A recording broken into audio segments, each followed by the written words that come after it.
Welcome to this lesson on Hund's rule, one of the fundamental principles that governs how electrons arrange themselves in atoms.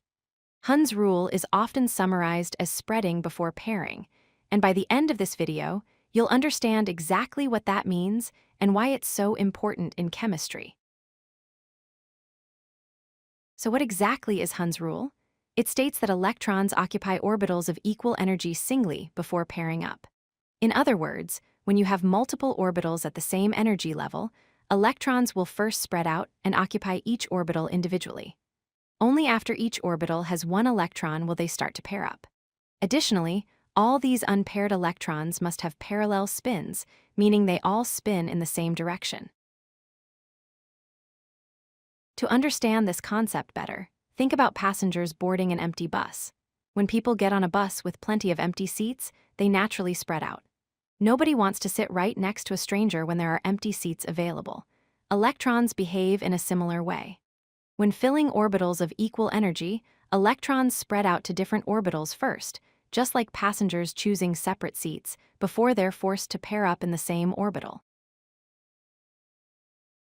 But why do electrons behave this way? It all comes down to two key factors. First, electron repulsion.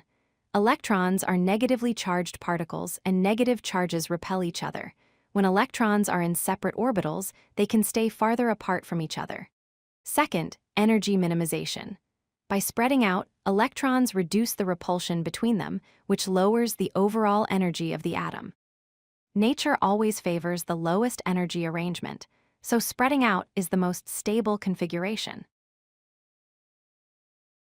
Let's look at a real example with carbon. Carbon has 2 electrons in its 2p orbitals, which we write as 2p to the power of 2. The 2p subshell has 3 orbitals available, 2px, 2py, and 2pz. According to Hund's rule, the first electron goes into 2px with spin-up. The second electron doesn't pair with the first one. Instead, it goes into 2py, also with spin-up. The 2pz orbital remains empty. This way, the 2 electrons are in separate orbitals and as far apart as possible. It's important to understand what's wrong and what's right.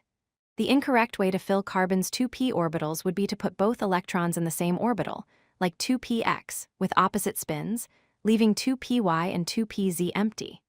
This is wrong because it violates Hund's rule. The correct configuration, as we just saw, is to place one electron in 2px and another in 2py, both with parallel spins, keeping them in separate orbitals before any pairing occurs. Now let's consider nitrogen, which has 3 electrons in its 2p orbitals, written as 2p to the power of 3. With 3 orbitals available and 3 electrons to place, Hund's rule tells us exactly what to do. Each of the 3 orbitals, 2px, 2py, and 2pz, gets 1 electron, and all 3 electrons have parallel spins, meaning they all point in the same direction. This is the perfect demonstration of Hund's rule, maximum spreading with parallel spins. Let's recap the key takeaways. First, electrons spread out to different orbitals of equal energy before pairing up in the same orbital.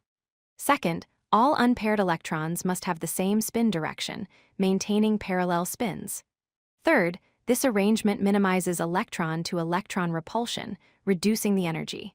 And finally, following Hund's rule results in the most stable electron configuration possible. Understanding this principle is essential for predicting electron configurations and chemical behavior of atoms. If you like this video, hit that like button and don't forget to subscribe. Visit codelucky.com for more such useful content.